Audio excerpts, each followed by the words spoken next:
Hi everybody, welcome to the Stratosphere Lounge. I'm your host, Bill Whittle, and we are coming to you on YouTube and on Twitch. And I, after no thought whatsoever, realized I can start the YouTube stream first and then get this thing going. So here we are. Hope everybody's doing well. And you can see the place is it's a little bit of a... Let's just say there's a lot of sawdust and shavings and things of that nature back there. I disassembled this enormous wooden platform that was built when the office was put in, and that was in 2014. A huge platform, which I was going to put over there on the table. I think we might have used it. In fact, we did use it when we did the first Stratosphere Lounge show from the new office in the alcove there. And everybody said, no, we want to go back to the webcam because the other one was too impersonal. So since then, it's been there and taking up floor space and just something to trip over. And it must weigh 800 pounds. So I cut it up into tiny little pieces and saved 4 of them for motion capture work, or, if I need, steps or something like that. But the rest of it is on its way out. We're going to light that whole area back there and populate the, the area. Yeah, the Gorn is exactly right. DGAX, I want to say DGAX65 says the Gorn was injured in a workplace accident. He's recovering on his own planet, and papers will be served to me, I'm sure, on Monday morning for gross negligence in terms of, leaving things around that giant reptilians could fall on and hurt their indestructible selves with. Anyway, I hope everybody's doing well. Not a whole lot to talk about for the intro. So I imagine we'll get to questions earlier, just a couple things, really. It's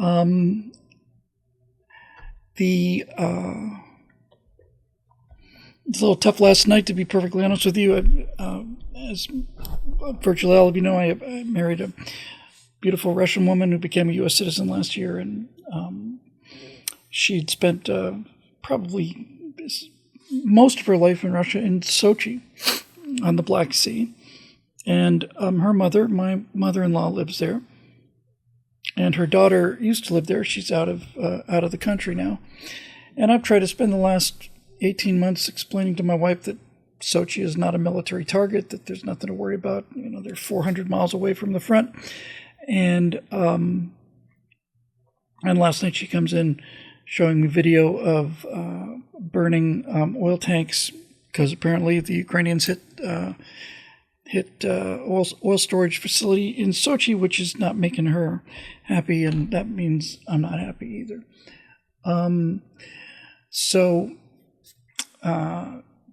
There it is. She is, however, just every single day, just getting more and more driving time.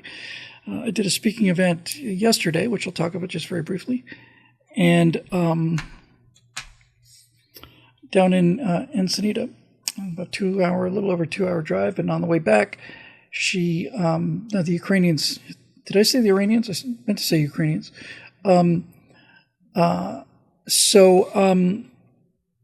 She's just loving the freeway driving and getting better and better every day, and it's just so much fun to watch. So that's just really wonderful. So last time yesterday I did a speaking event that I haven't done one in quite a while.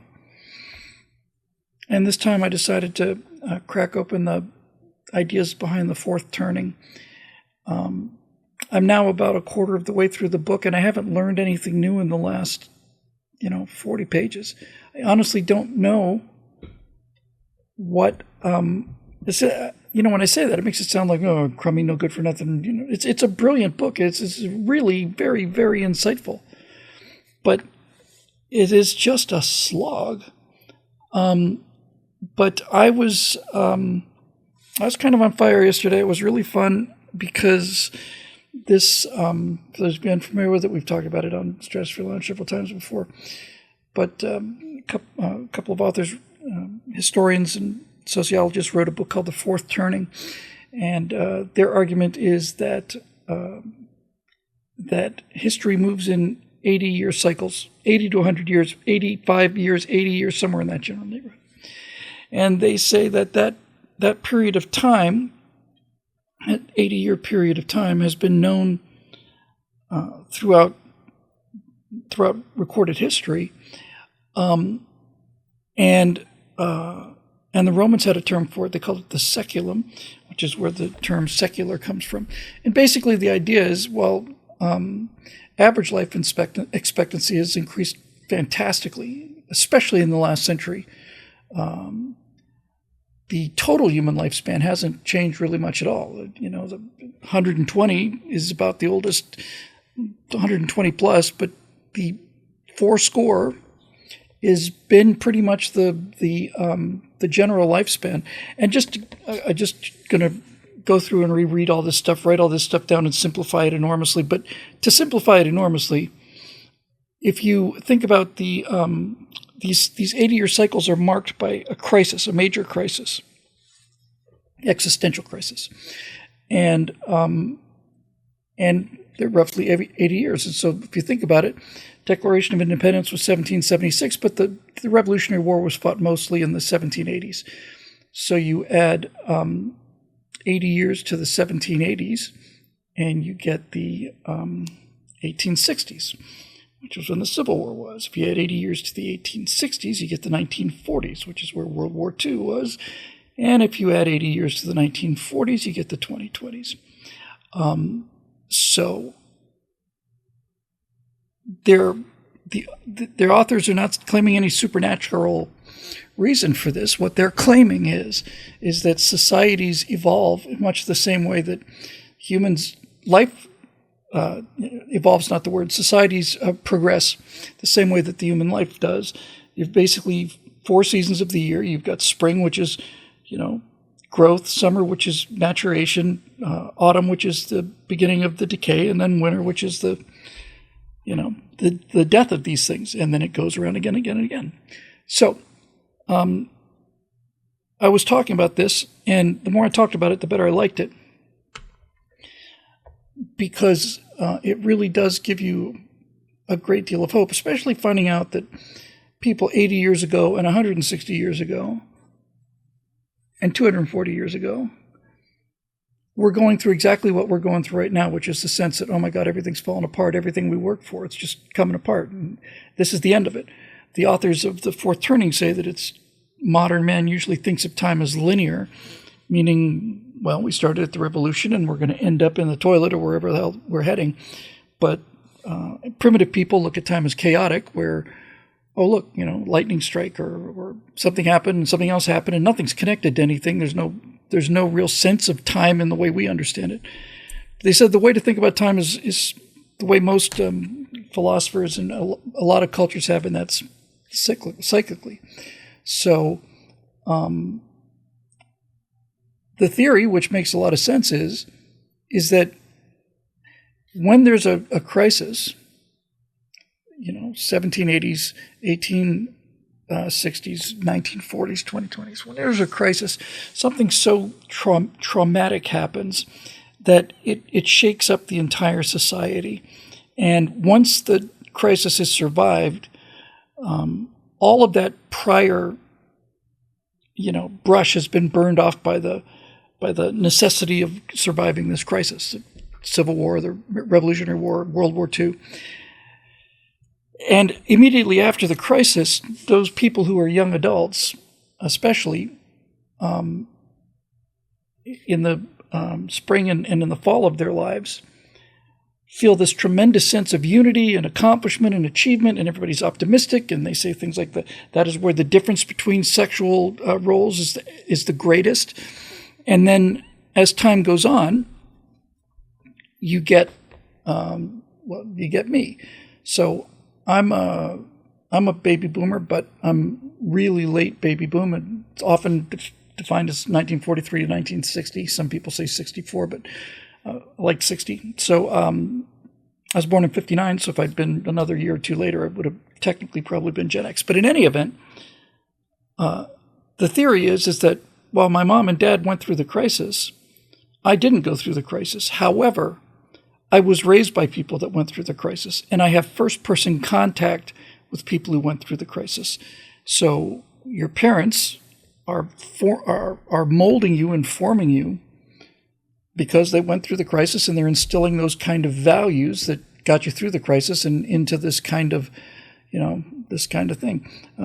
Guy says World War I, and you can find a lot of things like World War I, but World War I was not an existential threat to the United States. World War II was. So there have been a lot of, there's tons of wars that don't really fit this pattern. But generally speaking, what they're saying is that generational attitudes evolve on or progress on a predictable pattern. So I'm the first post-crisis generation. I wasn't raised in the crisis, but I was raised by people who did live through the crisis, and so all of those values got instilled in me. And in the post-crisis spring, in the period of growth, the kind of the high, anything is possible. That's what the 60s, the 50s, and 60s were. It's like we beat the Nazis, we beat the Japanese. Anything's possible. So, let's go to the moon. Let's go to Mars. Let's go to Saturn. Let's have nuclear reactors in the desert. Let's do all these things. By the time you get to Gen X, you're now 2 generations removed from the crisis, and the interaction between a father and mother and a child is very, very different between a grandmother or grandfather and that same child. So this second removed generation, they have contact with the generation that lived through the crisis, but as grandparents, and that's not nearly as day to day, and it's generally much softer. It's not, grandparents like being able to interact with their grandkids. That's a special relationship because they're not really responsible for raising them. That's their kids or their parents' problem. In any event, so that Gen X group gets further and further away from the crisis, and by the time you get to the millennials and Gen Z, you now have they have no experience with people who went through the crisis, essentially. And the point that these guys are making is where you are born relative to the crisis is going to determine what your generation is going to be like and what you generally are going to be like in the broadest possible terms. So like I said, I was born, in that super high period right after, somewhat after the crisis. So I grew up in a time of optimism. And then there was these spiritual awakenings happening every 80 years. There was one in the 70s, the 60s and 70s, and you think, well, that was hedonistic. It was. It wasn't a church revival like the previous ones, but it was we're going to find out about the age of Aquarius and all this, self-discovery stuff, and society starts to come apart. The third season is called The Unraveling, and that's what we've been living through. And I think we're really basically now heading into the crisis. So that, of course, begs the most important question, and that question is, well, what is this crisis going to be, and should we be looking for bomb shelters and all the rest of it? I think I spent this last Stratosphere Lounge talking about possibility of nuclear war. I'm not going to talk about it again because I've said it a few times. I don't believe that is the coming crisis. I think nuclear weapons have made that kind of existential warfare obsolete. I just don't think it's going to be nuclear war. If it didn't happen during the Soviet era when they had direct orders to fire, then I just don't think that's going to be it. I'm not particularly worried about China either. I'm not really worried about any particular military crisis in the next 10 or 15 years because we've been spending $600 billion a year for 30 years preparing for this next crisis. I don't think it's coming from there. So I thought about it, and if it turns out this theory is true, then we need to kind of guess what that next crisis is going to be. And my prediction is that the coming crisis will be the crisis where American cities become unlivable. That the destruction of the American city is the coming crisis. It's unavoidable. You can't slowly work your way out of this catastrophe that they've created. It's not something you're going to be able to vote your way out of and make San Francisco's, Fisherman's Wharf habitable again through electing Republicans to the city council. It's just not going to happen that way. It's going to burn, and that's what happens during the crisis. There's good news and bad news in that. The good news is, generally speaking, most of us are not city people, and we certainly have friends who are not city people. And so I don't think that the particular violence or the destruction is going to affect us directly. But the reason I think it it's going to be an existential crisis is because half of the country is urban, actually slightly more than half is urban. And that means that this urban population that has been made into essentially people who are unemployed and unemployable. They're living in the cities, and all the entitlement programs and all of the racial hatred that's stoked and all the rest of this stuff has turned them into functionally, the little walking balls of fury without any competence or skill set. And when these cities start to really fall apart, they're going to go out looking for a place to eat. And that means that Red America is going to have to start dealing with I don't mean like an influx of city people. I mean a tidal wave of it. That's what I think is the kind of thing that would be massive enough to count as one of these existential crises. Because there's no guarantee these guys are right. Could just be coincidence. Could just be artful selection of data. But it's an interesting idea. And what they're essentially saying is that this same cycle of crisis, optimism, growth, stability, maturity, unraveling, and then decay and essentially collapse makes sense, because that's how animals behave. All animals behave that way. Put a lot of food down, you're going to get fat rabbits and fat dogs and fat cats and going to get lots and lots of bacteria, and it can't be that disconnected from reality for 80 years until reality decides to knock on the door again. That's what I think is going to happen when I look at how fast the cities are going in San Francisco. Again, arguably the most beautiful city in America, maybe in the world. All of the things that we think of when we think of San Francisco just aren't there anymore. Fisherman's Wharf is closed. The market area there is closed. The stores are closed because the political leadership is so far away from reality, and the electorate also is so far away from crisis and reality that they've elected people that make them feel good about how generous they are with other people's money. And now that appeal to this highly activated base has gotten to the point where you could be the most progressive guy in the world. You could be a guy who has a bookstore that does nothing but sell Marxist tracts. It's all you do. You're as left-wing as you get. But if you're living in a city and you vote that way, and then people just start coming into your bookstore and just walking out with the cash that's in the cash register and burning those books because nobody's going to take them out and read them. It's garbage.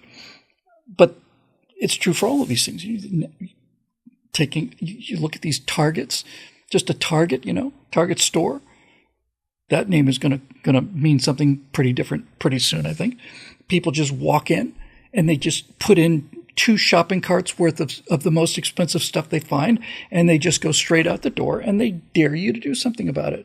When the management in places like California calls and says, "My God, we're being robbed," the police say, "There's nothing we can do about it." What do you mean there's nothing you can do about it? Well, we've been told by the city authorities that we cannot arrest people who are shoplifting.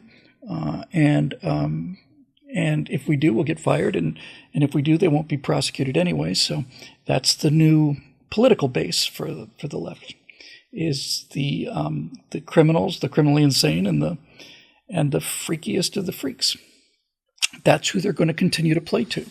And that's going to take them further and further away from the fundamental reality, and this schism's going to get wider. And then the crisis is going to happen, and the crisis will determine whose political philosophy is correct. Because I think half the country, population-wise, in terms of total area, I bet it's not 5%, but population-wise,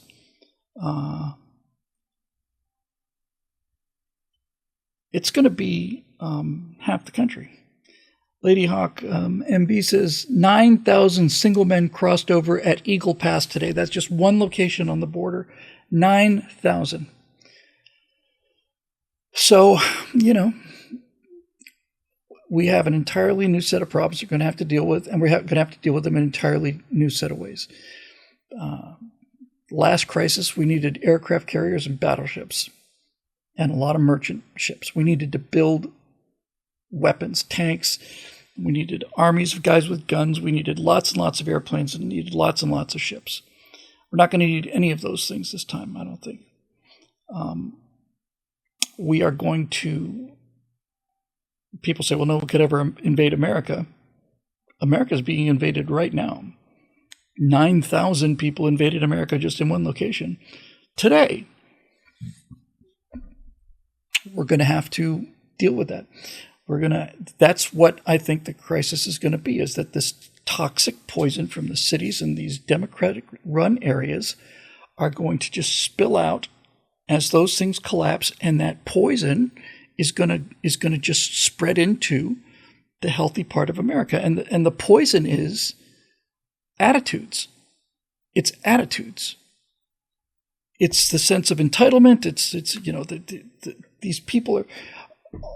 All of these urban problems are all related. The educational system is just appalling.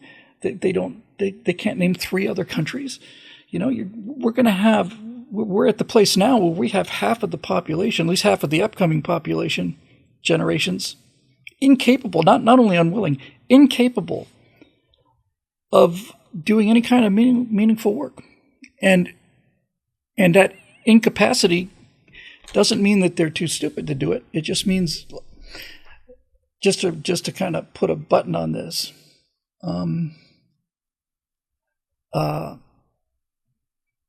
I think you could make the case that the vast majority of Gen Z cannot read.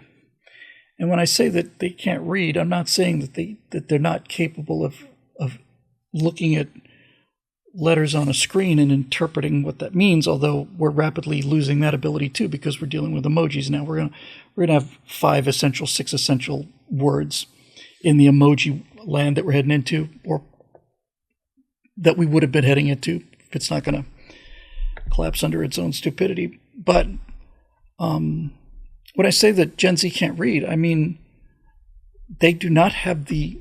I'm generalizing, but generally speaking, they don't have the attention span or the focus or the desire to sit down and read a book.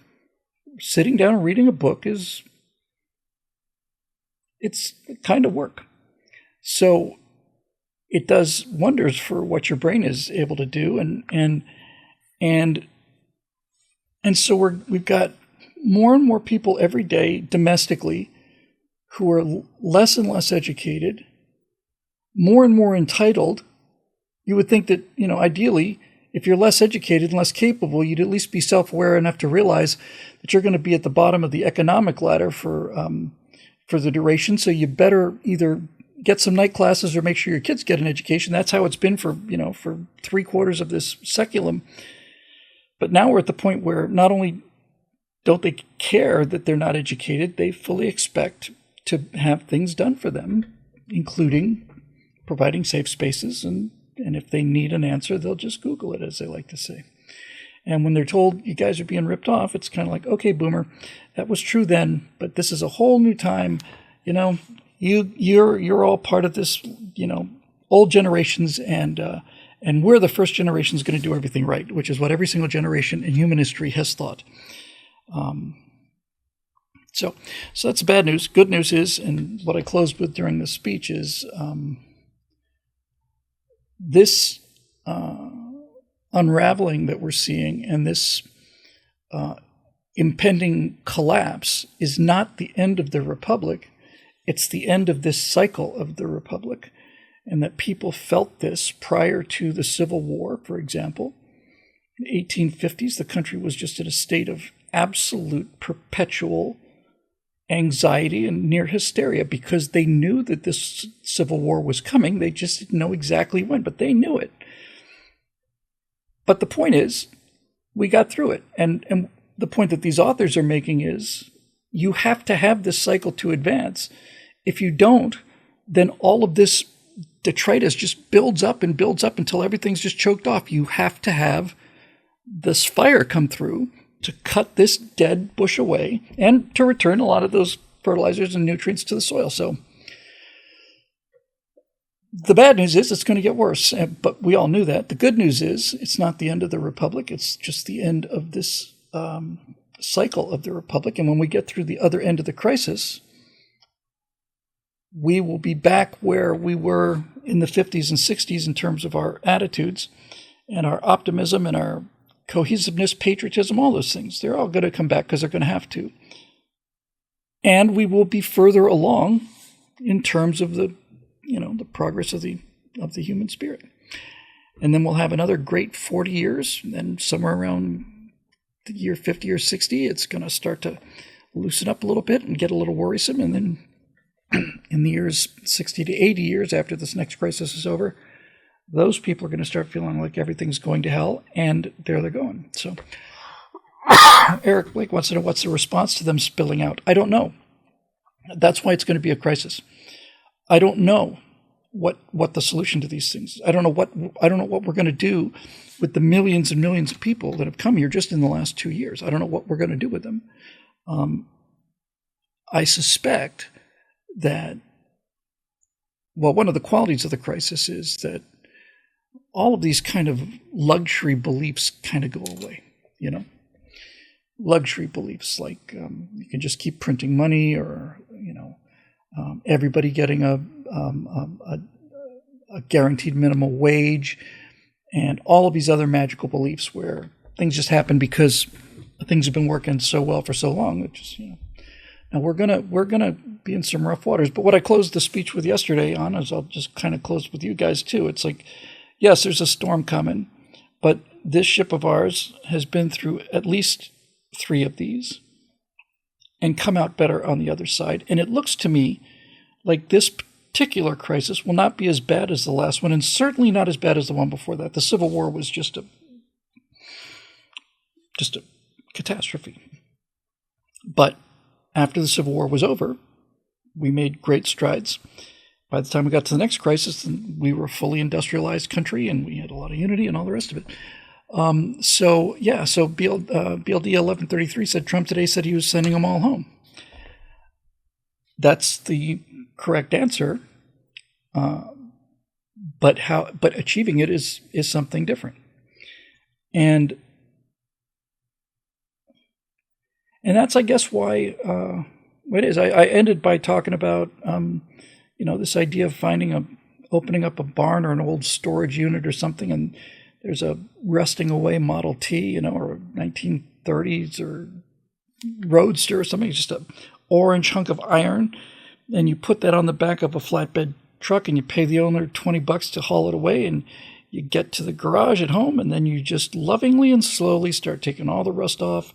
You get the original plans. The rubber is just completely garbage, so you have to get new tires made to match all of those, and you got to rewire the thing and so on, and you got to do all of those things. And then if you are a kind of person that restores automobiles, you can then take that rusted out, beat up, decrepit looking Model T and make it look like it came out of the factory this morning.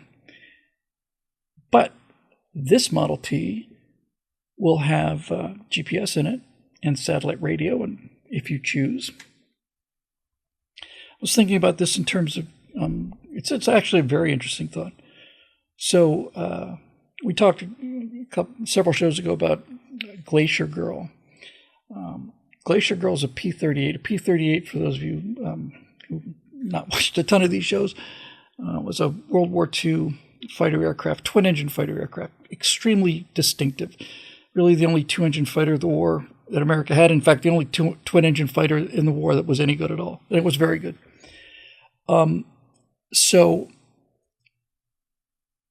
they made a bunch of these in the 1940s, and they came out of the factories brand spanking new, and they went to the Eastern Theater, the Pacific Theater, and they went to the European Theater. One of them, either during the war or shortly after, made an emergency landing, I want to say in Greenland. It might have been Iceland, but I think it was Greenland. And after the plane landed, the pilot presumably got out, and he was rescued. They just left the plane out there. It's out in the middle of a field in the middle of nowhere. No way to get it out of there even if they wanted to. So this P-38 sits out there in the weather for years and years and years, and then eventually this glacier begins to just creep over where this thing is, and it's buried under just feet of ice for, I don't know, 60 years, something. They know what's in there. These guys go looking for it. They know that the P-38 went down somewhere and it wasn't recovered, so they go looking for this thing and they find it. And what they find is a P-38 that has been pretty much utterly smashed down by the weight of the ice. The engine blocks are intact and stuff. But it's a P-38, except that it's completely crushed. So here's the question. What actually happened is they took the P-38 back to a hangar and had to remake essentially all of the aircraft. Aircraft usually are riveted sheet aluminum. And so if you've got the original Glacier Girl, you can very meticulously pull apart the rivets on every one of those pieces of aluminum skin and make a duplicate with the rivet holes in the same place, same for all the ribs and the longerons and all the rest of it. So here's the question that's interesting. Glacier Girl started out as a brand new P-38. Then it became rusted junk. And then it was rebuilt into a brand new P-38. It looks like it was made today. So the question is, this is really the interesting question. So this is an analogy for America, post-crisis America. So the question with Glacier Girl is the airplane now that is flying around called Glacier Girl, is it the same P-38 that landed in Iceland? Is it the same one? Well, that's kind of hard to say, isn't it? Because I don't think there's very, very little of the stuff that was actually there that they recovered is on the modern airplane, because most of it is just crunched. So is it actually the same airplane that it was when it landed? It is not. It's not the same airplane. The parts are completely different. So here's the point. If that original P-38 had been named Peggy 3, and they find it and dig it up and they call it Glacier Girl, they rebuild it. Is Glacier Girl the same airplane as Peggy 3? No, it is not Peggy 3. But you know what it is? It's a P-38. That's what it is. Glacier Girl is a P-38. Even though there's no original, well, essentially, for the sake of the argument, there are no P-38 parts in it. It is a P-38. It is absolutely identical to a P-38. So that's the kind of question we need to be asking ourselves, is it, well, will it be America? Well, it'll be different post-crisis. Yeah, it'll be very different, but will it still be America? Well, the plan will be there. The pattern will be there. So yes, the answer is yes. Glacier Girl is not the airplane it was when it crashed. Nope, nothing you see on this flying P-38 was buried under ice, but it is a P-38. There's no question about that. If you look at that, that is a P-38 Lightning. No question. Eric Blake says, Glacier Girl A. Well played, sir. Yeah. So the same argument actually is true for the human body, by the way, or any living organism. Essentially, virtually, I don't know. I guess their bone is some kind of an exception, but basically, all of Phil beat me to it in the comments section. Yeah, essentially everything that you are now, you're not walking, the cells that you're walking around with right now are not the cells that you had when you were a child or a teenager, not the same cells you had 5-10 years ago. They've all been replaced. So none of these are, original parts. So am I the same person I was when I was 17? Well, yes and no. No, in terms of no, the parts are pretty much different. All those cells that used to make up Bill Whittle are long gone. But yes, because the pattern and the plan and the diagram is the same. And so that's what I think is going to happen to America. It's going to change and it's going to be the same. But it will be restored, and it will be restored to its original condition and better. I really believe it. I've come to really believe it. Eric says, moral of the Glacier Girl story is that nothing is irreparable. That's right. all of the damage to these institutions, which if you think of time linearly, as we usually do, and as I did prior to getting hold of this book, which was recommended to me by the members, somebody, one of the Strata Loungers, it's a whole different feeling to go from this is the end of the Republic, which is what I've been feeling for the last, certainly since 2020, to this is the end of this cycle of the Republic. And that this ship has been through the storms before. And she got us through every time. She's going to get us through again, too. And every time you come out of it, you're further along. So I just find that cause for optimism. And what's especially interesting about this is the part that's going to shake the foundations. The actual heroes of the next crisis are Gen Z. They're going to be the ones that are going to do the actual heavy lifting. They're going to be the ones that carry the millennials, and Gen Z will be the ones that carry most of the weight in terms of getting us through this next crisis. And you can look at them and say, well, there's no way they can handle that. But that's what they said about the generation in 1850. It's what they said about the generation in 1760. It's what they've been saying in the generation in 1930. They've been saying the 20s, the roaring 20s. Everybody thought America was done. We just keep coming back. So I'm actually greatly encouraged by this, and hopefully you will be too. So I'm going to be doing an extension of this on the 30th of September. I'm going to be down in San Diego, where they're having their California Republican Convention. Donald Trump's going to be there. I'm not going to be speaking at that group. There's another group that's not connected with that group, and I'm going to be speaking there to kind of I get the overflow crowd. But I did this dog and pony show yesterday, and people were leapt to their feet applauding. Because it's real hope. It's not, hey, everything's going to be okay. It's just, no, there's good reason to believe that this is just us, not just us, but this is us heading into a hurricane. But we've taken this ship through hurricanes before. Anyway, that's that. How do I believe it'll be restored? See, here's the thing, Republic Stud asked that on YouTube. How do I think it's going to be restored? I don't know yet. I don't know. I don't know if there will be cities as we understand them after this crisis, if I'm right about it being the cities, and I think I am right. I don't know if they'll be there anymore. And you can say, well, that's kind of impossible, but, if you look at the Civil War, and if you told somebody in the years after the Civil War that there aren't going to be any more horse-drawn carriages anymore, they'd look at you like, well, you're nuts. There's no way you can run a society without horses pulling carts. It's just not possible. They couldn't tell what it was going to be, but it was going to be something. So I don't really know. I don't really know how we're going to fight this thing. It's going to be. I don't think it's going to feel like a war, like a shooting war. I think there'll be a fair amount of violence, mind you, but I don't think that's going to really touch most of us. I think it's going to be more of a moral simplification. And what I mean by that is the people who are well-fed can afford to set up rescue centers for fluffy bunnies. And I'm not mocking that. I think it's wonderful.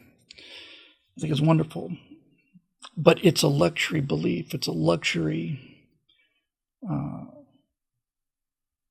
institution.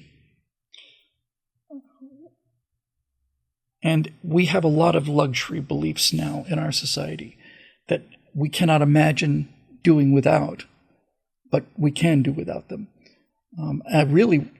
Reason I brought up the bunnies is because I think most of this actual angst, I think most of the actual crisis, the societal crisis, is just a crisis of hundreds of millions of individuals, because there is no such thing as society, it's just individuals. I think the crisis is going to be I think the crisis is going to be the psychological pain of having to be much tougher than we were before. Much tougher. I think we're going to be forced by circumstances to do away with a lot of sentimentality that we are very attached to, and that in most cases is highly noble. I'm not saying we're going to start eating cats and dogs. I am saying that this idea of, just as one example, you've got a dog and you spend $20,000 on, dog toys and tiaras for the little dog and all of that stuff. That's a luxury belief. We're gonna have to toughen up. We're gonna see some things that we're not gonna like, and we're gonna have to make some choices that we're not gonna like, and it's not gonna feel good, and we're just gonna have to man up about it. That's all there is to it. Just gonna have to just plain say, okay, well, yes, it's upsetting, but now it's time to man up about this stuff. Does this hurt? Yes, it does. Is it necessary? It is. Well, then let's just get the goddamn thing over with as quickly and as painlessly as possible, and that's what I think we're heading for. Anyway, that's that. So let's do some questions, and we'll see what we got here. Today, as we record this, September 21st, the autumnal equinox, one of 4 clearly delineated astronomical timepieces.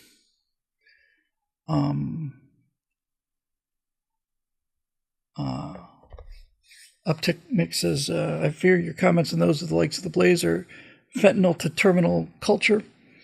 Will feel better, but the U.S. and its Constitution will finally be executed by its enemies. Well, they said the Constitution of the United States was executed by Lincoln, shutting down opposition newspapers in the North. That's what they said then. A lot of people were saying the Constitution was shredded when they interred all the Japanese people.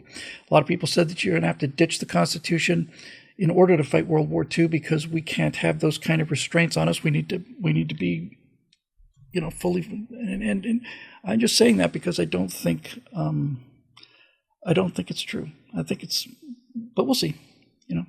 I could be completely wrong about this. Before I forget, I saw one go strolling by. There it is. Piraka the Rapper for a super chat. Thank you. I just finished filming my short movie, The Tale of Silver. Your show really helped me think out the tech to make it. Thank you. Well, thank you very much for that, Piraka, and I'm looking forward to seeing whatever you can show us. That's very kind. I am gonna just one quick detour before we get to the questions. The subject of this interview show, I still don't have a date set because, as I've said several times, when we're dealing with just generally when you're dealing with celebrities, especially in the beginning, and essentially in a one-man show, I want everything in place. So the thing that was not yet in place was, how do I record John's video or Gary Sinise's or anybody else's video? How do I record that remotely? And a number of suggestions were there, and I did a lot of looking into it and stuff, and it had to be easy. I can't very well ask somebody like John or Gary to spend an hour and a half installing and testing software. It's got to be simple, but it's got to be as high quality as possible. I did some tests, and I found something called Riverside, which is an app, and it's also a website. And basically what Riverside does is it streams both cameras, my camera and the other person's camera, streams them to the cloud, and does it in high resolution. So it's the communication between the two of us may be a little rough, but there is a high quality version stored on the local drive. I think that's how it works actually. And then the software goes and gets that file off of that person's hard drive, so they don't have to touch it. They just don't touch it. I'll look into Squadcast. I didn't even hear about that user who. But it seemed like it was working really well. I did a couple of tests, and then I tested it with Natasha, and it turns out that it only works with Chrome or Edge, which is got a good chance of that. But then again, I don't want people, you have to install Chrome. It's got to make this as painless as possible. So I'm still just hammering out the last of those things. But the thing I just wanted to mention briefly was this name thing, because I've been back and forth on the name on this, and every week I tell you, no, I've got it all sorted out. I'm actually thinking that in terms of, so I'm thinking about how these conversations are going to go. I'm thinking about searching, search engines. I was surprised. Jeremy Bourne told me that, wasn't surprised to know that the number one search engine is Google, but I was surprised to know that the number two search engine on the planet is YouTube.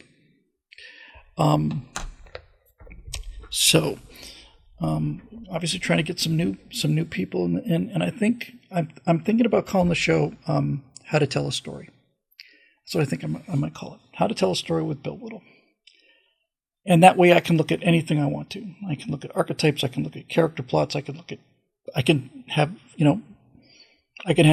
Dick Rutan come in and talk about flying fast fact missions over Vietnam, because that's a story.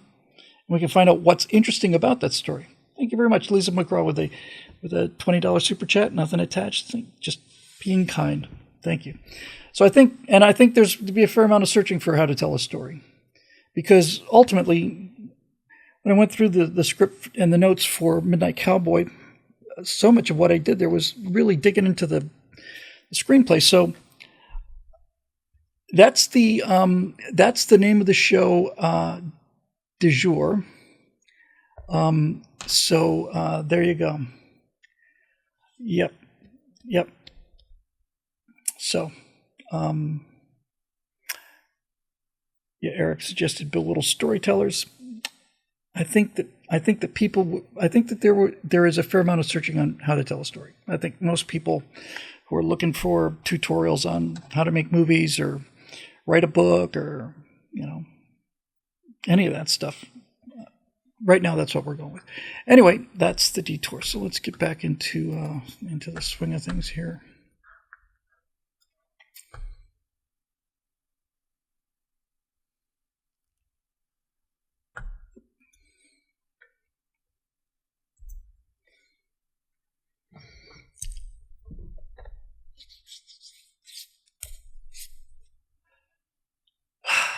Okay, here we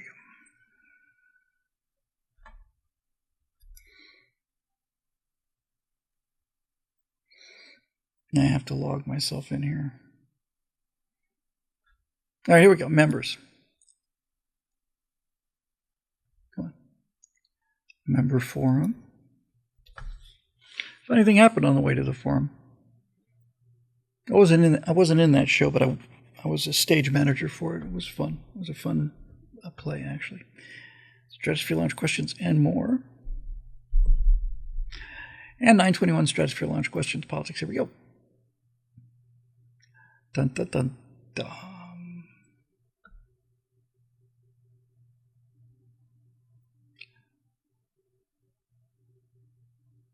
Okay, hang on a second. Not many, actually. Again, we have a wall of text from Eric Blake here. God bless his soul. So I'm going to skip the introduction. Last week you made the claim that we've heard from Ben and Clavin and the like that if DeSantis waited to run until finishing his second term, there'd have been a gap, his moment would have faded, etc. Now, I don't blame any of you for thinking this, as you're not Florida voters, or in Ben's case, haven't been until an hour ago. So let me give the facts on the ground. Ron began his current campaign a matter of months after starting his second term. This, incidentally, is why I and many others are pissed at him, but I digress. Eric is a Florida resident, if you haven't picked that up yet. In other words, if he had waited, any gap would have been minimal. The gap I'm talking about is the gap between when he leaves office in 2026 and the presidential election of 2028. Unless we forget, Governor Reagan's second term in California ended with 74, 2 years before 76. So he didn't fade. He didn't in the 4 years afterwards either. It's a good point. Excellent point. In the end, Bill, I say his moment is now and it'll fade if he waits as a siren song, and by listening to it, Ron's frankly damaged himself, perhaps irreparably. He was the MAGA golden boy, the heir apparent to Trump.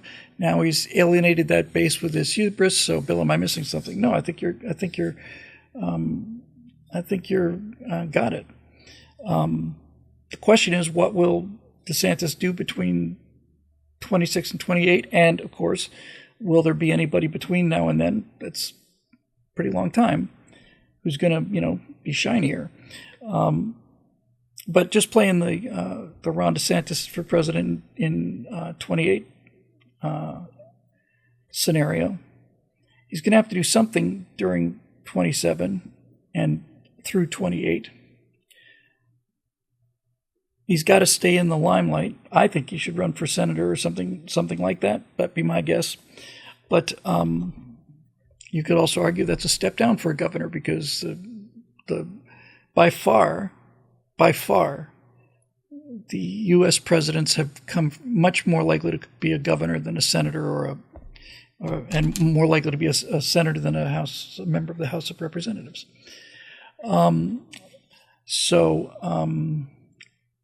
He's going to have to do something. Now, Ronald Reagan had a big advantage over Ron DeSantis, and that is that Reagan, politics was his second occupation. Reagan was known across the country as a movie star and had been for 2 decades.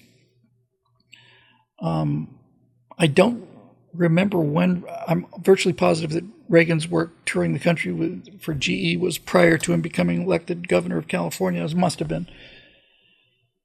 So he's got to stay in the loop. He's got to be seen, and and he can't just be commenting from the sidelines. He's got to have some kind of movement. Now, that's going to be the challenge, but I don't think that the events of 2024 campaign have irreparably hurt him, but I don't think he handled them very well. When you've got, this will be Donald Trump's last campaign. I think we all can agree on that, one way or another. I'm not saying if he's elected, I'm not saying he won't run again, but I just don't see him having another campaign in him 4 years from now if he doesn't get elected. So somebody's going to have to fill that vacuum, and Ron DeSantis is the primary choice. I think it was a mistake to run against Trump, because there is no running against Trump. It's just, there isn't. It's just not in the. He's leading by more than 50 points. That's his lead. And if it were me, I wouldn't. I don't see any win there. If I'm going to go into that race against somebody with that kind of lead, it'd be kind of like me challenging Barack Obama. If I was a Democrat and I wanted to challenge Obama and primary Obama in 2012, that's an uphill fight.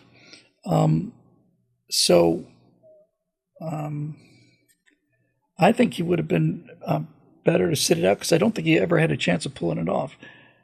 Now, there's been some acrimony between Trump and DeSantis, obviously, and a little bit of name calling. I'm not an acute judge of this, but I haven't seen anything that would appear to be fatally divisive, unforgivable. But this is going to be Trump's election in 2024.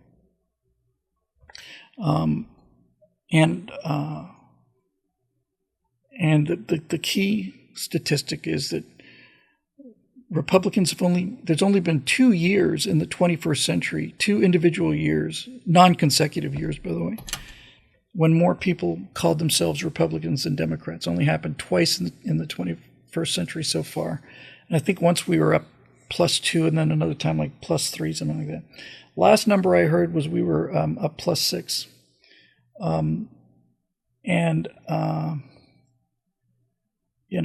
There we go.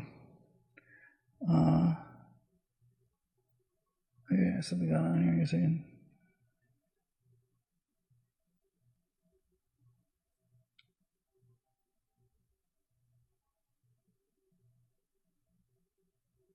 Well, well, there's a lot of action, a lot of heat in the comment section that I wasn't really keeping up with, but that's fine too. That's why the membership here is so eclectic and electric.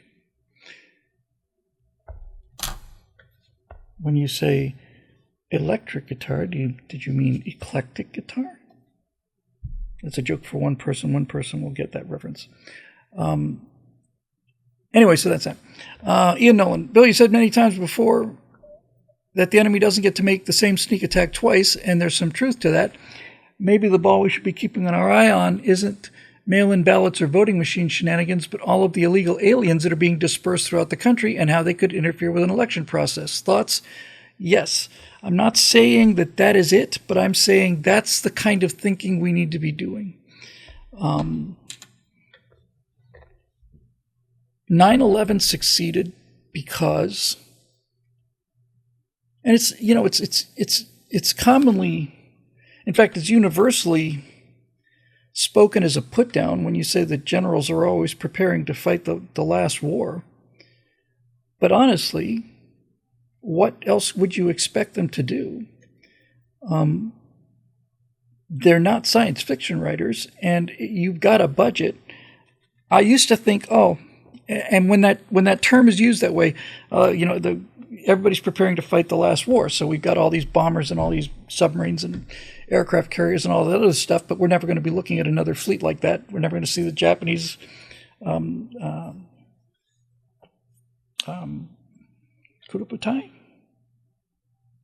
The Japanese mobile force, 8 carrier decks.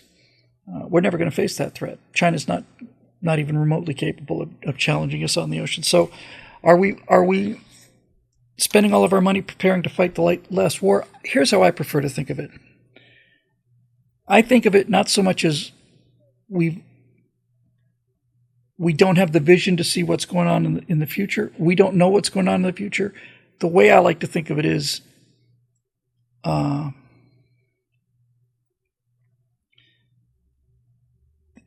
that generals and politicians are trying to plug the hole that the last war came through. That's probably the best way to think about it. They're trying to plug the hole. So we got blindsided by a sneak attack from carrier-based aviation and a very powerful surface navy. And so we made sure that wasn't going to happen again. We had the Cold War. We developed lethally retaliatory weapons that are undetectable. I'm not saying they're all undetectable, but certainly we have enough boomers to be able to get the point across if somebody decided to launch a nuclear attack on this country, so they won't launch a nuclear attack. I mean, one surviving ballistic missile sub, there's no gain possible. There's no calculation possible that's worth that price. There isn't any. So we've plugged the hole that that led to our last big conflict in World War II. We were underarmed. I don't know if many people know this, but at the time of Pearl Harbor, December 7th, 1941, day that will live in infamy, the United States' Army, if you look at its equipment and its number of tanks and all the rest of it, we weren't first in the world, we weren't second, we were 16th. We were behind Portugal in terms of our military preparedness on December 8th of 1941. And by the time the war was over, we had 33 carriers in and around Tokyo Bay. So we adjust quickly, and when we're really fully in a crisis, we not only adjust quickly, we adjust astonishingly well. So to answer your question, yes. If I was trying to look forward, I would say that this invasion of illegal aliens that is being it's not just being allowed by this White House, it's being promoted by the White House. When the White House says to the Border Patrol, it's one thing to say to the Border Patrol, we're not going to give you any more resources, we're not going to, but when you give them orders, which by the way have to be executive orders, which are just dictatorship, that's one of the things that's going to have to burn in this next cycle. When you tell them, you are not allowed to go out and do your job. You can't even stop the people that we were stopping before. You have to let them through. And if you do try to stop them, you'll be fired. Then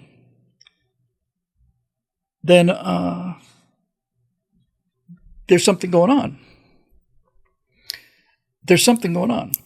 And clearly, now you run into the problem of, is there somebody playing 4D chess, or is it really just as simple and as banal and as low and corrupt and stupid as it appears to be? In other words, has somebody got some gigantic master plan here, or is it something as simple as the Democrats saying, the only people that we can get to vote for us now, the only way we can cheat our way into power is to flood the zone, basically, and just have enough physical bodies show up because their policies continue to get more and more and more bizarre and otherworldly. So yes, as I know you wrote the question well before the show, but 9,000 males, young males, fighting men, cross the border in one location in one day. That's not in Texas in a month. That's one point along the border in one day. And you do have to ask yourself why they're not bringing their families with them. Certainly you wouldn't want to bring your wife and kid with you if it was a great deal of hardship, but essentially all the hardship has been removed now. You don't even have to trek through the desert anymore. You just walk across the line. And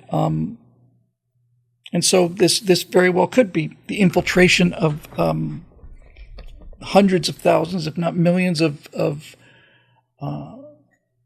fighting-aged males.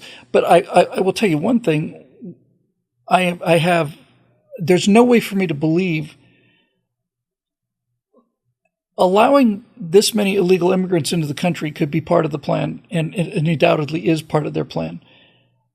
But the idea that each one of these immigrants has got a little, dossier on what they're supposed to do, when they get here for the big uprising, I don't believe that. I think somebody has a very good idea what this is going to eventually lead to, but I don't think they're commandos, But we'll see. I really do think we're just going to have to get tougher about these things. We're really just going to have to get tougher about it. And if we're expecting this to be a course correction, I think we're well past that point now. I really think it's like, okay, we've hit the rocks, into the lifeboats, row ashore, build a new dockyard, and then assemble the ship that we just got out of, or at least from the original plans, put everything that was in there before that worked, and then add a couple of groovy little additions, but basically you keep the design that's working so well. So I don't know, but I think you're right, Ian. I think these are the kind of things that we're going to be dealing with quickly. CP Tome says everyone needs to get a plan to turn from an R to a K soon. Yeah, the days of R are limited. We're not going to open up the whole RK thing again, but there are two essential survival strategies. One is our strategy to produce as many offsprings as possible, and the K strategy, which is to produce the highest quality offspring possible. And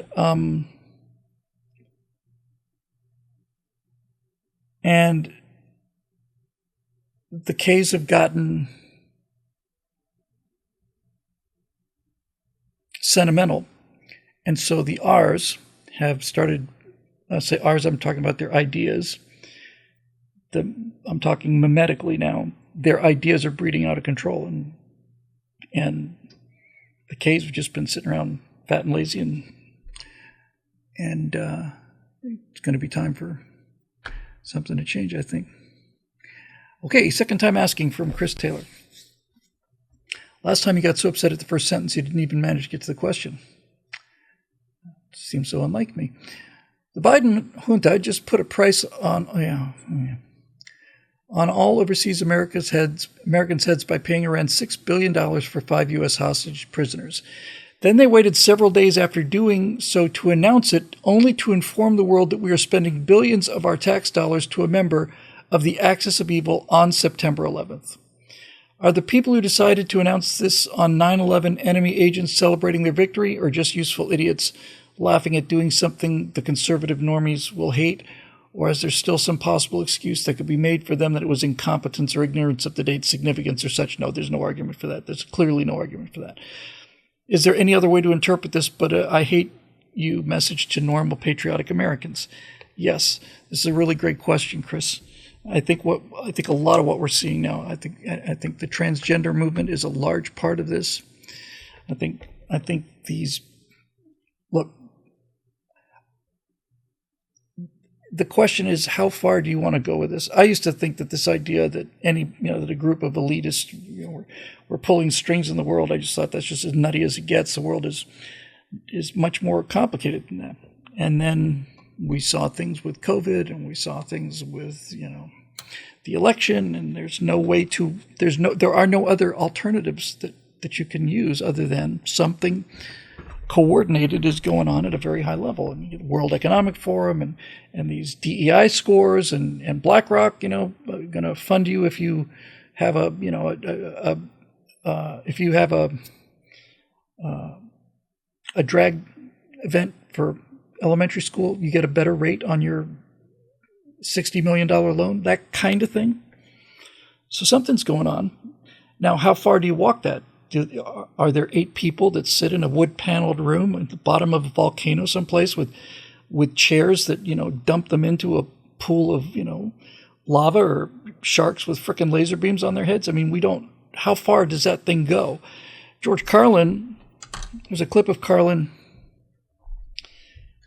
where, and this is at least 30 years old, it might be more. Somebody said Carlin was on a talk show, and the host said there is no concerted voter fraud. There's no evidence for any of this. Again, this has got to be, I would say, at least the 90s and maybe earlier. And Carlin said, you don't need it. He said, all of these people have the same objectives. They all went to the same colleges. They have the same friends. They go to the same clubs. They have the same desires. They drive the same cars. They go to the same places on vacations. They're all part of the same fraternities. There doesn't have to be a guy in a basement with a little Morse code thing, sending out the signal for the operatives. It's a secret handshake is what it is. And, and you think, well, come on, Bill, that can't be true. And then you find out about things like Skull and Bones, and you find out about things like Bohemian Grove, which is real, which is real. Bohemian Grove is real. The richest, most powerful men in the country get together up in, where is it? I think it's in Northern California. And they all check in, and they're there for a week. And the first thing they do on their first day is essentially take all their clothes off, start peeing on trees like real men, put their clothes and all this other stuff into this fire and burn it. It's the burning of the troubles, Everything that's on your mind, we're just going to set fire to it. And for the next week, we're just going to be a bunch of Vikings out here, and we're going to sit here and we're going to eat a bologna sandwich. And we're going to determine what the world's going to do next. Well, that's real. That actually happens. That happens every year.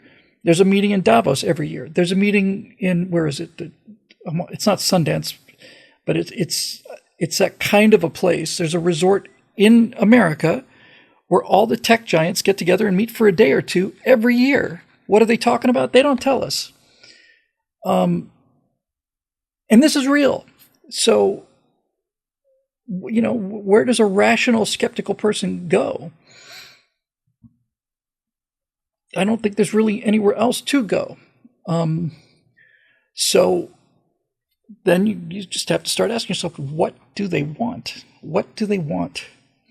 Well, they want Democrats to get elected. That's not the answer.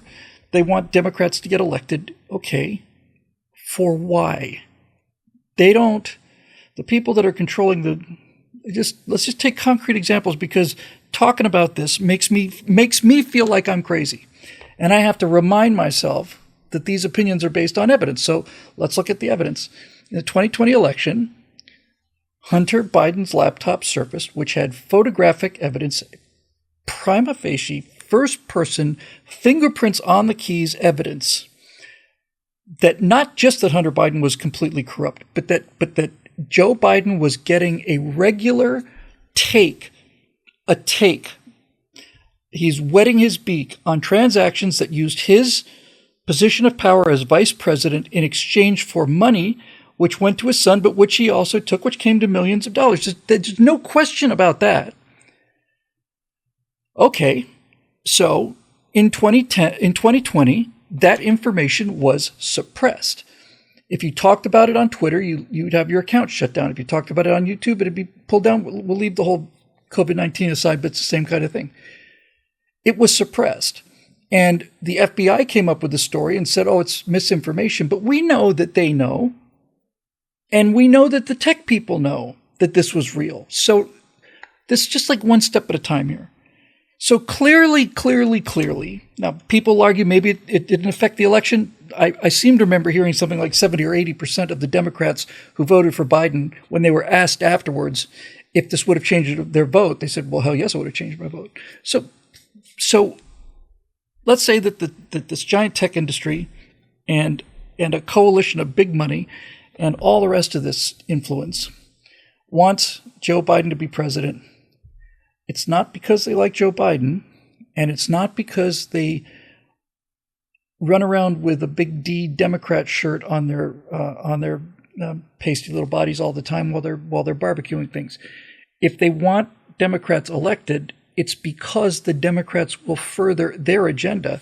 They're not interested in politics. They're only interested in politics to the degree that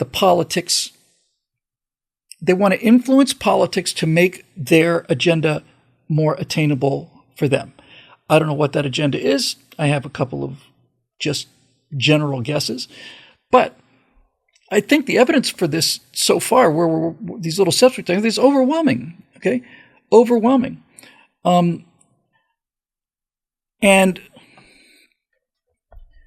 so what do they get out of this? And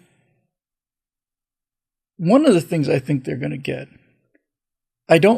I've seen enough of heard enough of the story, seen enough of the evidence, and heard enough of the case to have the broad outlines of it.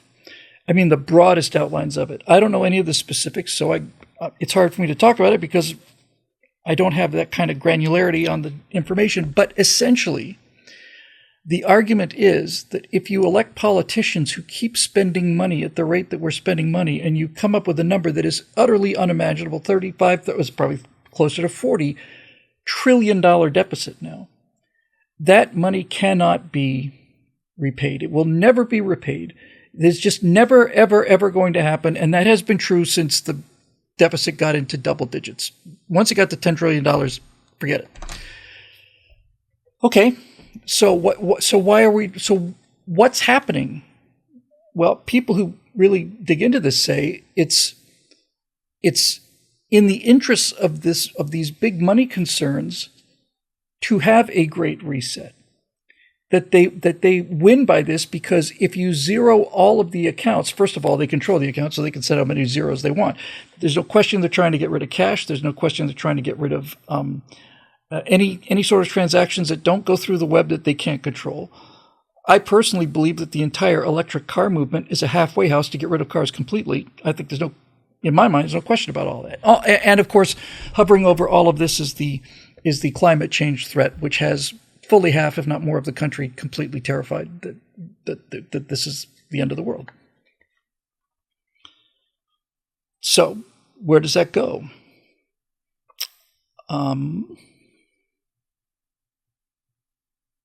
It's hard to put yourself in their position. It's hard to imagine what their end goals are, because when you look at somebody like Klaus Schwab and that guy, what's his name? Is it Yaron? The pencil neck egghead who's telling us that the greatest thing that humans will do will be to make ourselves extinct by creating these magical silicon creatures. That guy. They're so clearly psychopathic and sociopathic that you can't really imagine what they want. But I would suspect what they want is they want a world that is much more ordered and much less messy and random. And that means a couple things. It means reducing the population, and it especially means getting rid of the American middle class, because the American middle class owns a lot of property. The American middle class lives damn near as well as they do, and that bothers the hell out of them. And how can you say that, Bill? Look, if you are a middle class person and you own your own house or even rent a house, you are not that different than how Klaus Schwab lives. He's got more of everything, but you've got air conditioning, you've got Novocaine, and you've got, a car, and you fly in jets, and you go around the world. You can do all of those things if you're a middle-class American. This pisses them off. Yeah, Yuval, that guy, he's a piece of work. So what do they want? I think that they want a much smaller population. I know that they want to get... See, the Second Amendment held these people at bay for 250 years. Really, it did. 250 years, that's a long time for the richest people in the world to go without an aristocracy for 250 years is really saying something. And the reason that we've gone without an aristocracy in this country for 250 years is because of the Second Amendment. Because rich and powerful people can hire people with guns. That's usually how it happens. Or hire them or convince them, as the way Hitler did, and the way that Lenin did with the Cheka.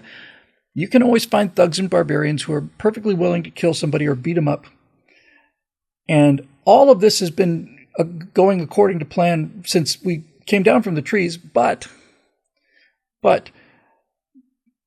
the Second Amendment and the Constitution threw a monkey wrench into this, and so they're trying to get us away from all of those ideals because those ideals work. It's not like the Constitution is failing us. That's not what's happening. We're failing the Constitution. That's what's happening. These ideas work, and they raise everybody, which bothers people that want to be at the top. They say a rising tide, incoming tide raises all boats. Okay, well, that's true. But these guys are not in the boats. They're in a hot air balloon, and they don't like the boats getting closer to them. They just want as much distance as possible. They believe in their technology the same way that religious fanatics believe in whatever particular doctrine they have. They believe in their... I believe that the World Economic Forum and guys like Yuval...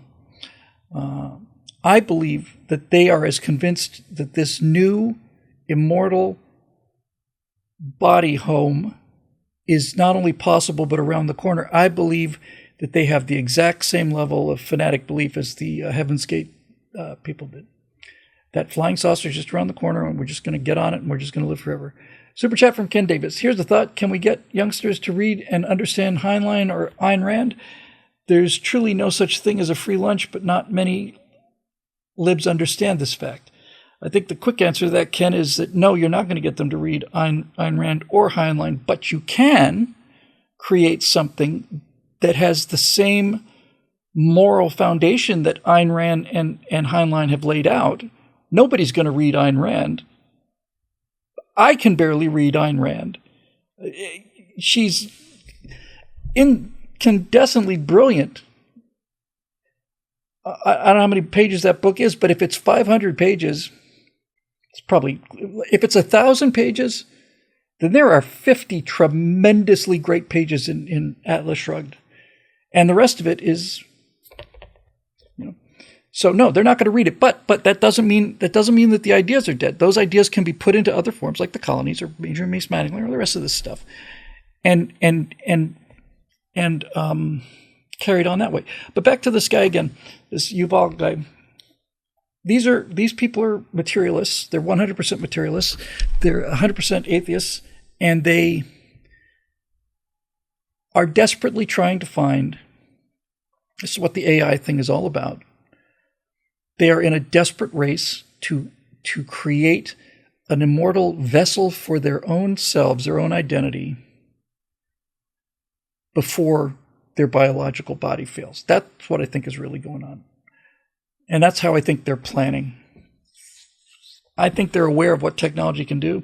If you've seen some of the things that Boston Robotics can do, you don't need all of these people. You certainly don't need all of these armed people. I just really think they want to live as princes in a world where there is a small staff on the grounds of the manor building, where somebody can put a horseshoe on a horse and fix the cart and farm and bring in the milk and then cook our fabulous dinners, and we just sit there and drink wine and talk about what we're going to do next. That's all they need, is enough to keep them afloat. But I don't think they're reptilian, and that's their big weakness. They really are so blinded by this desire. It's actually kind of funny, because this is exactly what guys like Richard Dawkins accuse, or Bill Maher, or Ricky Gervais, or any of them accuse religious people of being so closed-minded and stuff. It's like they've got their religion, and they got their own commandments and their own everything else. I heard Stephen Fry trying to, talk about how absurd all this stuff is. And so I think that's what they're doing. But what their large-scale goals are, I don't know. Maybe the whole illegal alien thing is designed to flood the system, produce enough anarchy in the streets. I know one thing. I lost track of this. The one thing I'm sure they're doing, Chris, clearly sure they're doing, is they're doing everything in their power to make us so crazy that some or one of us or some of us will start doing something violent. And when that happens, they're going to crack down hard. January 6th was I'm not going to say it was a dress rehearsal. That's just all they had, I'm sure that when the Democrats and the people behind the scenes planned January 6th, I'm not saying they planned the date, but when they knew that a bunch of conservatives were going to be coming to the Capitol building angry, there's no other explanation when you see these policemen that have been told not to. No, let them in. By all means, let them in. I think that they thought that on January 6th there was going to be a bunch of guys with ARs over their shoulders, and there's going to be a lot of shooting, and then they'd have a real genuine reason to crack down hard. And all they got was a guy in Viking horns and some poor woman who served her country and wanted some answers, and so they had to blow that into the biggest thing they could. But it wasn't much of a coup. And that's not my point. I mean, I'm not the person who said this. I don't remember who did, but somebody said, well, if this was a coup on the part of the armed population of the United States, all the militias and all of the patriots and all of those nutty Second Amendment people have their own, ARs and all the rest of this stuff, then why weren't there any? Okay, so there you go. CP Tome says the Jackass and Horns was and is a professional protester with diagnosed psychiatric issues. So it's a provocation, and they're trying to make it a provocation. When somebody goes to a softball game and says, I want to kill Republicans, that story gets buried. When somebody says something that they hate black people, or they hate this or they hate that, and it suits their narrative, then that is the end of the world, and that will never end. That story. That's the whole George Floyd story, right? It was utter fiction, and they got away with it because there were no body cams. I think the body cams are damn near as important as weapons, not just for the police. I think the body cams are really game changers, because I've mentioned a few times I've become kind of interested in a number of these channels where if they request body cam footage, the police department is required to provide it. to anyone who asks for it, as I understand the law. And so all of a sudden now, it's like 20 years of cops condensed now into just a couple weeks. Every single police officer, every single person on every single arrest is recording that arrest from multiple angles. And when these people that are running these YouTube channels find a particularly juicy one, they'll just go get that body cam stuff for that particular arrest or that event, edit it together, and it's some compelling stuff, man. When you see how messed up some of these people are, and how many times in the last 2 months I've heard like Gen Zers saying, well, if you don't be quiet, you're under arrest. You can't arrest me. You don't have the power to arrest me. It's against the law. You're not allowed to arrest me. I know my rights. And they're just like, fool around and find out. And so that's what they do. They fool around and they find out. And then they start kicking the inside of the car and screaming at the top of their lungs and crying for mom and demanding their phone and cursing out these police officers who I think are being not only professional, but too professional, too nice, too accommodating. I think it's great that the police is nice and accommodating and polite, but I think after the second or third time somebody says, no, you're not going to do this, I think you've convinced me that you made your best effort. You don't have to do that 13 times. There was one of these cases where a person was trespassing in the rental office of their apartment building, and this whole thing was covered on body cam, and they wanted this, I think it was this woman, to leave. And she kept arguing about it, and the policeman kept saying, ma'am, I'm practically begging you, please just walk out that door. We don't want to arrest you, but we will if you don't walk out that door. And they're talking with her, and she just keeps, well, I just came to get my keys, and she's drunk and all. I came to get my keys, and I'm not allowed to check my mail. This guy, ma'am. And so finally the cop says, ma'am, I've warned you 13 times. I've been counting now, 13 times. If you keep this up, we have to arrest you. So then finally she keeps it up, then they arrest him. And I'm thinking, I think 13 times, 13 warnings, officer, is actually not helping your case. I honestly think, 3 times would do it.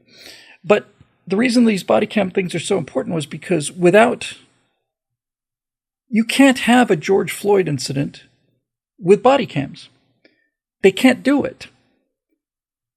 They can make an assertion that this policeman behaved in such a way or whatever, but they can't beat the evidence of the police saying, here it is from 4 different angles. Here's the interaction.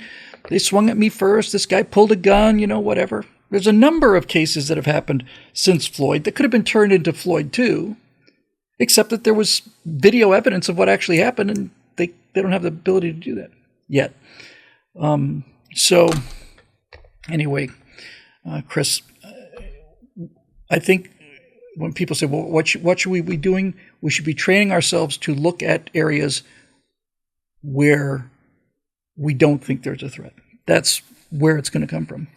We got to start training ourselves to start thinking about things that seemingly have no potential impact, things like just a regular commercial airline flight, for example. We were ready for incoming Russian or Soviet bombers. We were ready, more than prepared for 60 backfire bombers coming over the North Pole. What we weren't prepared for was a, American flight, whatever it was. And so now we presumably try to plug that hole too. Epic Guess, what a cool name. They want no consequences, no guilt, no correction ever. Correct. Death is God's judgment they can't avoid, so they hate anything that reminds them of it. That is the sickness, to be like God. 100%. Yes, that's it. That's what really drives them. All of them, including Kaushwa. That's probably their primary. It's funny, I didn't really think of it as a motivation, but it really is. Probably the best single explanation, honestly, Epic, is these people think that they're gods.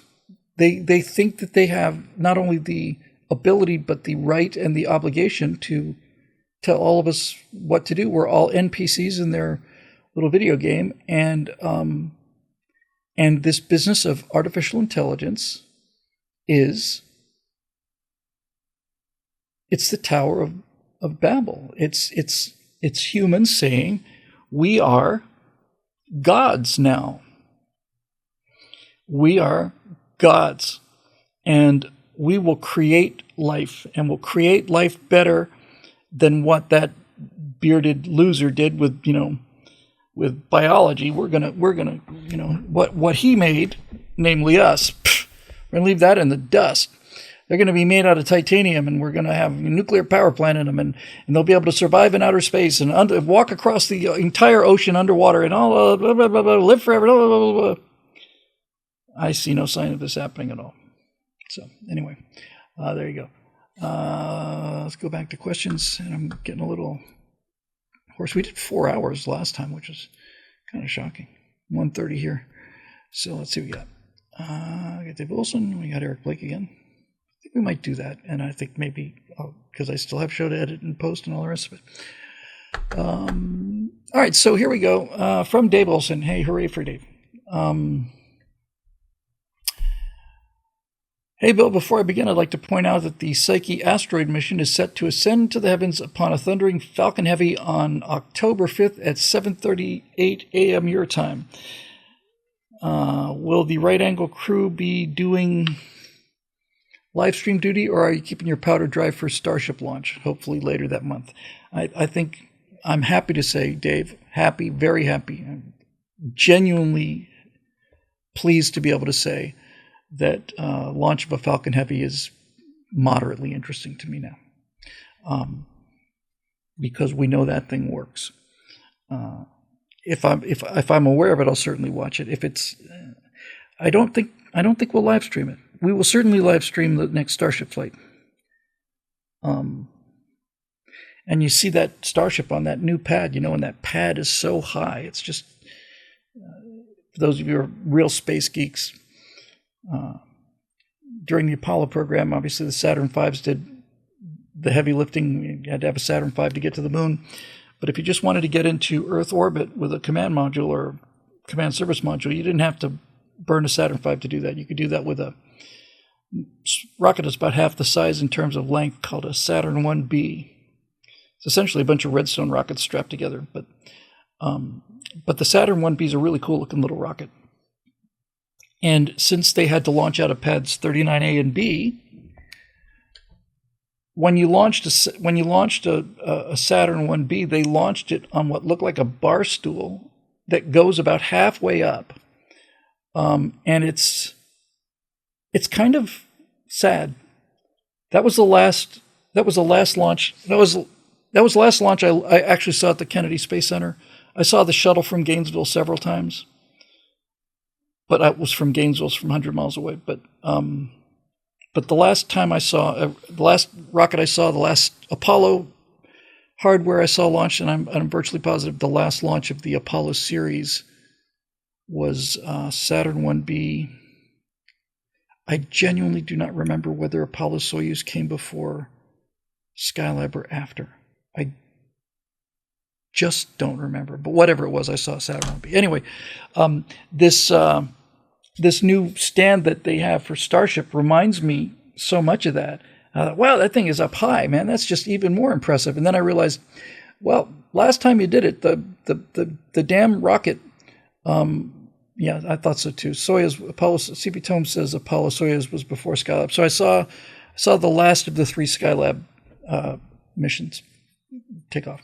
Skylab itself went up on a Saturn V in one piece, which was pretty impressive. That one Saturn V, by the way, with the Skylab that doesn't have the tapering that the Apollo does. It just looks like a 50 caliber bullet. That one Skylab Saturn V is just awesome. Anyway, so you see the Starship up that high, and it's like, man, that's a lot of room. Yeah, well, it's because last time they turned this thing on, it blew the ground up.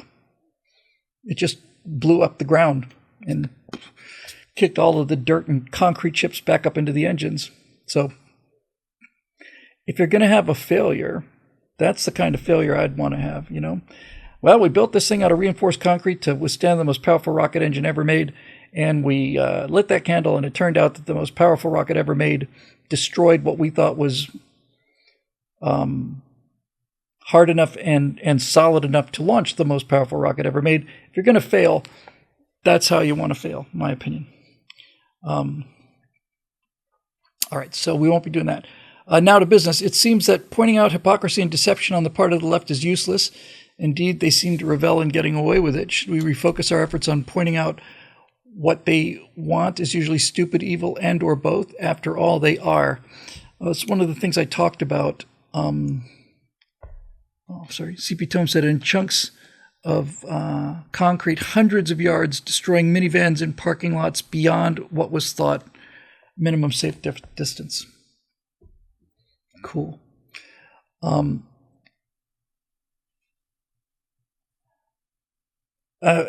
We got a question like this yesterday.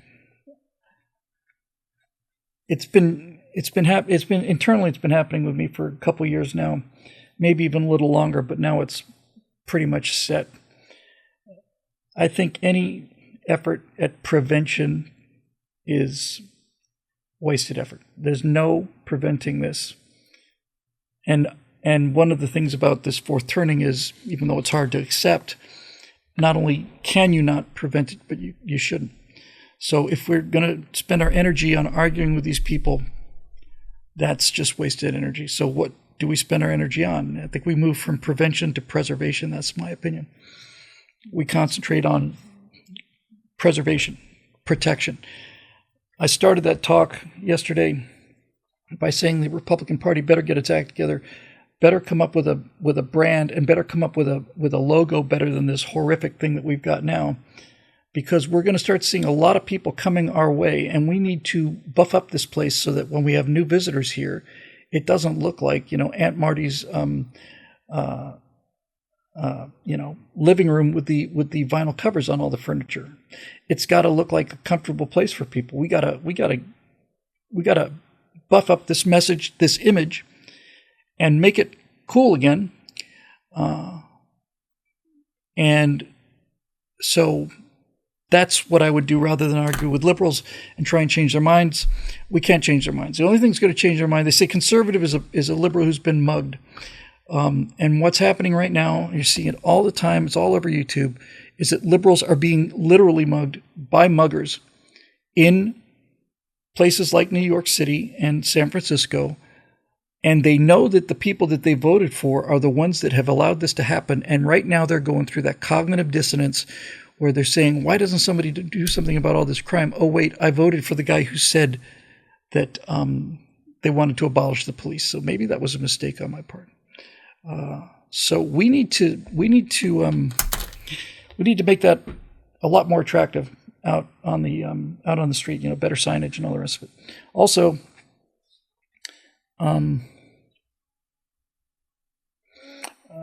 if I was going to run a campaign for the Republicans, ad campaign to just get Donald Trump over the line, I would go to a voting booth and I'd have an envelope and I'd say, what's interesting about the vote that's coming up in 2024? It's secret. You see this curtain here? That's why it's there. So you can vote for less crime. You can vote for better schools. You can vote for no international wars or conflicts. You can vote for a roaring economy. You can vote for all of those things. And since you do that behind the curtain, you can come out, open that curtain and say, Donald Trump is the biggest, nastiest, fat fascist I've ever seen in my life. And it was a pleasure voting against him. Ain't nobody going to know but you. We're not going to tell a soul. We zip. I'm really serious. I was saying, yeah, you don't have to like Trump. There's a lot about Trump that the people who love Trump don't like. But we're not going to... You don't have to come out of the voting booth with a Trump sign. You can come out of the voting booth saying, I'm so happy I voted against that son of a bitch. That's why it's secret. Here we go. A super chat from DJ CJ. I'm not sure Starbase will be a viable place to develop Starship anymore. Any thoughts on how long it will take for Elon to move ops to the Cape and why all the government roadblocks down in Boca anyway? The problem is moving from Texas to Florida is not moving away from the FAA or NASA. Can't believe I'm saying this about NASA, but this has been 30 years of coming to grips with this. As I think I said on Monday, I think it was Monday, I would not be surprised. I'd be disappointed, but I would not be surprised if he has to take SpaceX out of America, if he has to take it to some third world country because there's relative freedom there. I think that would be awful, but it may be necessary. Elon wants to get to Mars, and Elon's the kind of guy that makes every single day count. And so this has got to be driving him a special species of mad. 3 years ago we were talking about translunar missions, high orbit missions with Dragon capsule or the Starship, and as far as I can tell, it's not like we're waiting for Elon. It's like Elon is waiting for permission. And if he were to buy a place, like if he were to buy a country, sovereign country, I'd move there. I'd move to Musklandia. But we'll see. And final question from Eric Blake again. Hey, Bill, any thoughts on Ray Epps? Is he getting only slaps on the wrist because he's a Fed, or because, as Tim Poole suspect, he's a rat who's sung like a bird to the Feds to avoid jail time? Must investigate further. I don't know anything about Ray Epps at all. Nothing. I got nothing to say about America. I just don't know a thing about it. And that's just the honest truth. So, since we got shorted on that, we'll do one more that I saw in the comment section, and that's the stuff with Russell Brand. Russell Brand, I despised him. I really did. I thought there was something about this guy that just drives me completely insane. And then all of a sudden he got red-pilled and started talking about freedom, and now he's asking some pretty interesting questions. That's one thing, but Brand brought with him a serious audience, and he's getting millions of views now, and he's been going at this fairly fearlessly. And so now all of a sudden here's this guy who's criticizing COVID, criticizing World Economic Forum, criticizing climate change, criticizing the Democrats, criticizing everything. And now all of a sudden there's these charges against this guy. This is my feeling about the charges towards Trump too, It's like, it's taken you 4 years to dig up this arcane stuff. So look, I don't know. I don't even know really what the charges are. I'm sure it's inappropriate, sexual behavior or something. Like, first of all, I don't look to Russell Brand, especially young Russell Brand, as a beacon of morality. It's not. I'm not. If it turns out that Russell Brand, came home and was sleeping with 7 beautiful ladies on a giant pile of money, I wouldn't get the vapors and fall out of my chair. It wouldn't surprise me the slightest. What surprises me is that he's not doing that. So it looks to me like a hit piece, and I don't know what. It's rape charges now. Yeah. So CP Tome says someone pops up with rape charges. Hell, it almost worked against Kavanaugh. It surely did. I've forgotten how awful that was. Brandt can't have as much defensive support, right? Let's take him out. Yeah, I think that's what they're trying to do. Yeah, Brandt he's actually really interesting, and he's really good at it, and he's got a tremendous following, and he's in the major leagues now. So to me, going after Russell Brand is just more evidence that you people who were silent and operating effectively for the longest time are so worried now that you're saying the quiet part out loud. What a convenient timing. And I don't know who made these charges, but I'll tell you one thing. The first thing I would want to see in the interest of fairness, is I would want to see a contemporary police report filed by this person. That's the first thing I'd want to see.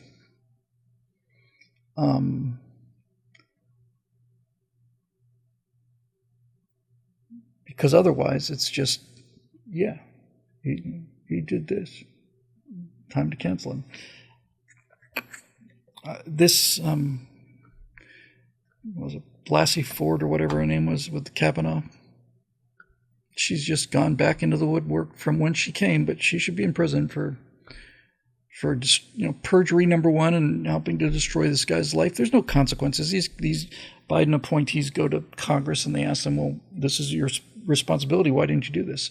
I don't have the answer for that right now, Senator, but we'll get back to you on that right as soon as we can. I'll have my staff get back to you. How many times have I heard this in the last year?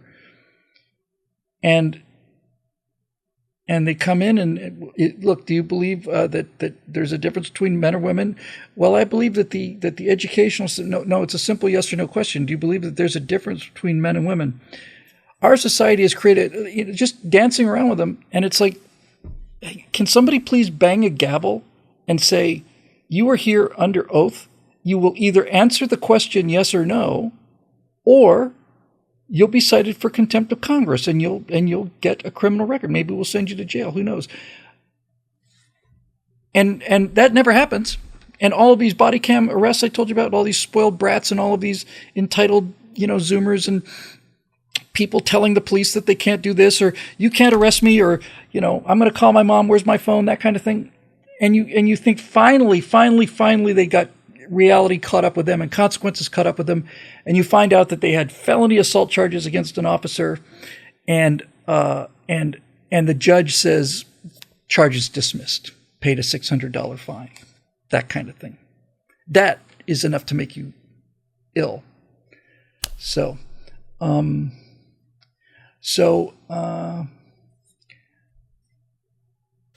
yeah, that's that. But people who make these accusations years afterwards,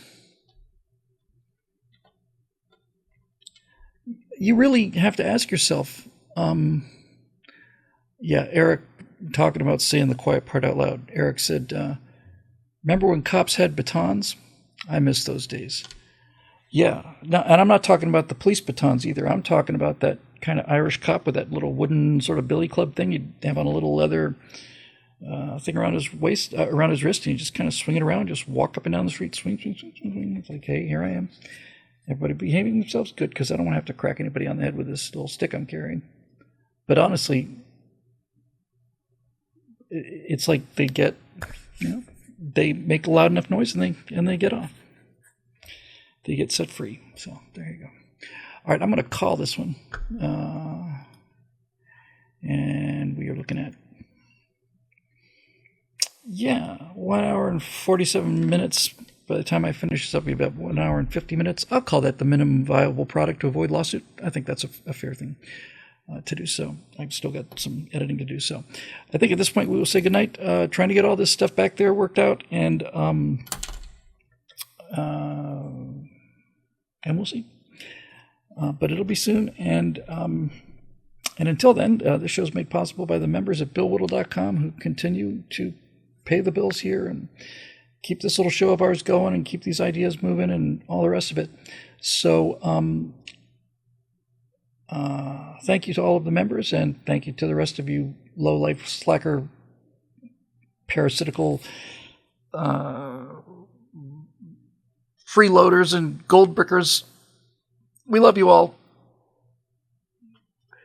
We love you all, everyone.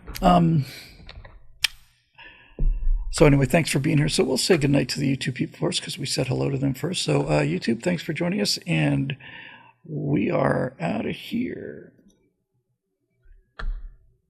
And now that those horrible, horrible people have left, back we go to our Twitch friends and say, now it's time to say goodbye to all our company. So you know the rest of that. Thanks for joining us, gang. It's always good to see the Strata crowd as usual, and we'll see you hopefully Monday night for Stratosphere Studios. So groovy, baby.